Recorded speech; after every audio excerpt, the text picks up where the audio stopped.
Нэгдүгээрт би нэрээ дэвшүүлээгүй. Хоёрдугаарт нэрээ дэвшүүлээгүй өрсөлдөөн бий болоогүй учраас нэрээ тодорхой асуудал ерөөсөө яригдаагүй. Тэгэхээр альва ярьж байгаа асуудал бас жоохон бодиттой байх ёстой. Тэгээ миний барьж байгаа байр суурь бол одоо энэ гадаад орчин нөхцөл ээдрээтэй гадаад улс орнууд одоо дотооддоо ивээ сахиж улс орныхоо одоо бодлого шийдвэрийг чамбааруулж дээрээс нь одоо эв нэгдэл ИВ-ийг сахиж улсынхаа дотоод аюулгүй байдлыг хангах тал дээр одоо анхаарч ажиллаж байгаа энэ цаг үед Монгол төрийн бодлого бол өөрөө улс орны аюулгүй байдал, дээрээс нь эдийн засгийн аюулгүй байдал, төрийн доктортой байдал дээр анхаарах ёстой. Тийм учраас одоо хэрвээ одоо алдсан бол засаж, маргасан бол одоо зөвшөлдсөж, дээрээс нь эвсэж хамтын хүчээр энэ улс орныхаа асуудлыг шийдвэрлэх ёстой гэдэг ийм байр суурьтай байгаа. Түүнээс биш одоо өөрийгөө дэвшүүлээл эсвэл хин нэгнийг дэмжээл нэг бол тэндээ татгалзаад байгаа асуудал ерөөсөө байхгүй. Миний өөрийн барьдаг зарчим бол альва асуудал дээр ямар цаг үед ойлголцол яриа хэлцээрийн замаар асуудлыг шийдвэрлэх ёстой гэж бодож байгаа. Ялангуяа энэ эдэрдээ цаг үед улс орны эдийн засаг ямар байгаа та бүхэн мэдж байгаа. Ард иргэдийн амьдрал ямар байгааг мэдж байгаа. Энэ зөвхөн нэг улс төрийн нам, нэг бүлэг, нэг хэсэг улс төрчдийн эсвэл хэн нэгний албан тушаалын асуудал ерөөсөө биш байхгүй юу? Тэгэхээр бид нар ивийг сахиж явах хэрэгтэй. Гэхдээ ивийг зангидна гэдэг бол үгсэж хуйлдахыг хэлэхгүй. ИВ гэдэг бол хуулийн хүрээнд за дээрэс нь одоо ёсчуудагтай, зарчимтай, шударга тэгээд нээлттэй үжил бодлын нэгдлийг хэлдэг болохоос биш. Нааша нэг юм харж ирээ цаашаа шал өөр юм яриад явдаг юм асуудал ерөөсөө байж болохгүй. Одоо энэ нөхцөл байдлаас бид гарахын тулд хэрвээ одоо тэгээд хоёр тал хуваагдсан гэж байгаа бол энэ нэг намын асуудал биш болцсон, нэг одоо бүлгийн асуудал биш болчиход. Монгол Ардын намын нарийн бичгийн дарга тийм хариуцлагагүй зүйл ярьж болохгүй. Би хэн нэгнийг одоо үгүйсгэж гэдэг юм уу, хэн нэгнийг дэмжиж би нэр дэвшээгүй учраас ямар юмныхаа нэрийг одоо татхавд тийм шүү дээ. А би бол ивийг сахиж яваа гэж байгаа. Тэгээ нэр дэвшгүй гэсэн би дэвшгүй гэдгээ хэлсэн.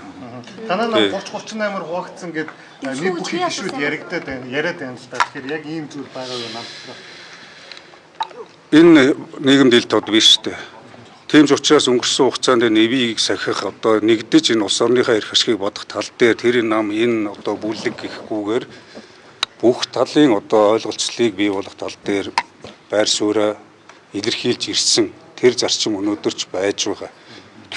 Цаана нэг юм ярьсан юм бол ямар агуулга хийж байгаа бол биднэрт одоо буруу мэдээлэл өгöd байгаа гэсэн үг үү? Гэхдээ бидний зарчим маш тодорхой шүү дээ. Энэ улсын хурлын танхим, улсын хурл гэдэг бол Монгол улсын ариун гал голомт. Энэ улсын хурлын танхимд чин ард түмний ихтгэл үнэмшлийн уулзур байгаа. Энд одоо төрч ёс, дүрм, журам дээрээс нь зарчим хүндэтгэл үйлчилж нийгэм түүх ёстой. А тэгэхээр тэр зарчим дээр байх ёстой гэж байна. Та юу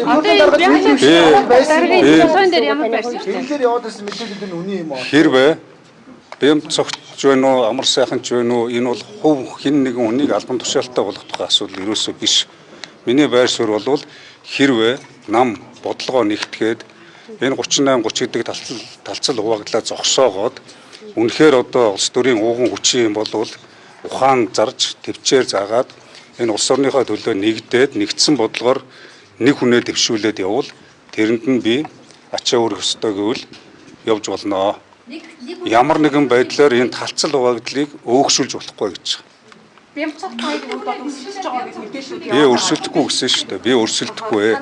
Би нэр дэвшихгүй ээ гэсэн. Энэ өмнө бас ерөнхий сайдын нэр дэвших татгалж ирсэн гэдэг мэдээлэл байна. Тэр үний юм уу? Та ингээд татгалзаад байт юм уу? Яа. Тэгээд удирдах зүйл дээр юу яригдсан юм бэ? Өмнө намын удирдлагууд бүр улс төрийн намын удирдлагууд өгж сууж байгаад ерөнхий сайд дэвшээ гэдэг санал тавьж ирсэн. Тэр үед би үгүй гэдэг хариу өгчээсэн. За түүний дараа Замдан Шатар гэдэг хүн улсын хурлын одоо дарга байсан та бүхэн мэдж байгаа засгийн газрыг тэргүүлсэн. За түүнээс хойш юу болж орсныг бүгдээрээ мэдж байгаа. Монгол Ардын намын талцал эхэлсэн, хуваагдал хурцсагдсан, улсын хурлын дээр гарч суудаг болсон. Улсын хурл өөрөө улс төрийн намуудын талцал хуваагдлын талбар болж өөрсөн тийм. Засгийн газрыг бол улсын хурлаас томилдог. Улсын хурлд ажлаа тайлгнадаг газар бол улсын одоо засгийн газар гүйцэтгэх засаглал.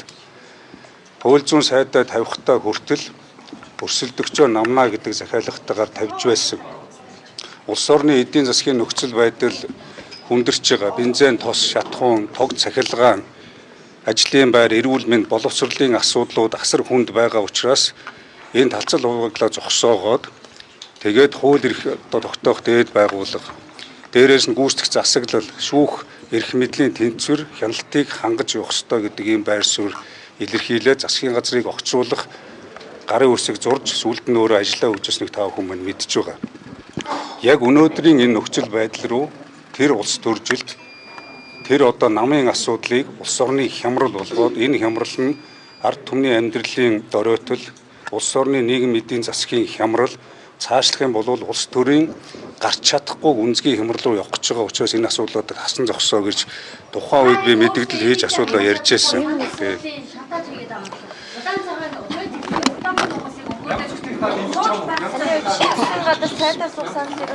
Ерөнхийдөө бүх сүрмгийнхээ үйл хэл байна гэдэг нь их сурвалжууд яриад байна. 30 Яг бүлгээс намрын уур амьсгал өөрчлөгдөв байна, нэмэр алга байна гэдэг байна.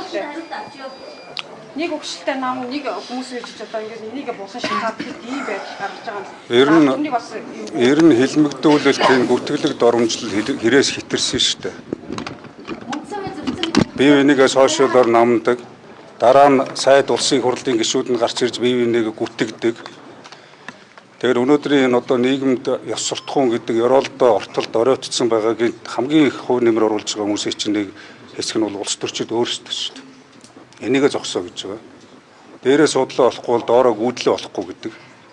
Тийм учраас энэ бүх асуудлуудаа энэ тэнд биш энэ улсын хурлынхаа танхимд хууль журмынхаа дагуу дээрээс нь зарчмаа барьж хилцэж шийдвэрлээд гэж байгаа. Хэрвээ та бүхэн анзаарсан бол өнгөрсөн хугацаанд би ажиллаа шадар сайдын ажлаа өгч мэдээлэл хийж гарснаас хойш бол ямар нэгэн байдлаар хэвлэл мэдээлэлд яриа өгөөгүй. Яагаад гэвэл гал дээр тос нэмээд яах вэ? Хагарал дээр хэмхрэл нэмээд яах вэ? Тэгээд цаашлах юм бол эв нэгдлээ хангаж ажиллах ёстой гэдэг бүх тал дээр энэ одоо намын нөхдүүдтэйгээ уулзалтаж нэгдэж одоо явах нь зөвөө гэдэг ийм байр суурийг илэрхийлж байгаа. Энэ бол хин нэгэн хүний асуудал биш шүү дээ. Энэ гадаад нөхцөл таа хүн бүгдээрээ гадны эдс болж болохгүй. Өнөөдөр хин нэгнийг албан тушаал тавихын төлөө тэмцэлдэг биш дөрвөн биелсэн те. Эв нэгдэл гэдэг бол өгсөн хуульдахын нэр биш ээ. Энэ бол хуулийн хүрээнд ёс журдагтай, хариуцлагатай, шударга, зарчимтай үжил бодлын нэгдлийг хэлдэг болохоос биш хин нэгэн түрээд хэсэг нэг нь хүчирхийлээд нэг нэгийг аваачиж буланд одоо хэрэгтэн дээрэмчин болгочоод одоо юу гэж доромжллоо те үтгэлээ алда урцсан баг амьдаар хүн шараад итцсэн юм шиг нэг нэгээ ярьсан биз дээ. Тэр хаав нь тэгээд одоо баахан орд хулгай хийгээд итцсэн гэсэн яагаад ингэж хэлсэн юм бэ гэд ерөнхий сайд зандаа шатраас тухайн үед асууж байхад гадаадын хэвлэл мэдээлэл дээр ингэж бичсэн байсан учраас би амар баячглан гэдэг хүнийг нүүрсчин гэж зарласан юм аа гэж. Тэгээ өнөөдөр тэр иргэн одоо ямар нөхцөл байдалд явж байгааг бид биш хуулийнхан ярих хэрэгтэй. Хуулийнхан хуулиа ярьдаг байх хэрэгтэй. Улс төрчид бодлогоо ярьдаг байх хэрэгтэй. Улс төрийн намууд зарчмаа барьдаг байх хэрэгтэй гэдэг ийм л асуудал байна. Би бям цогтыг гэдэг юм уу хин нэгэн үнийг дэмжинэ гэж яриаггүй. Би ямар нэгэн байдлаар одоо дэвшиж өрсөлдөхгүй дэвшихгүй гэдгээ эхнээс нэлсэн нэг бодлогоор явбал бодлогоо нэгтэг хамгийн гол нь талцлаа зогсоо гэж байгаа. Хин нэгэн дэвшиж байгаа бол бүгд нийлээд 68-ын бүлэг гэж байгаа бол энэ хамтдаа явал гэж байгаа.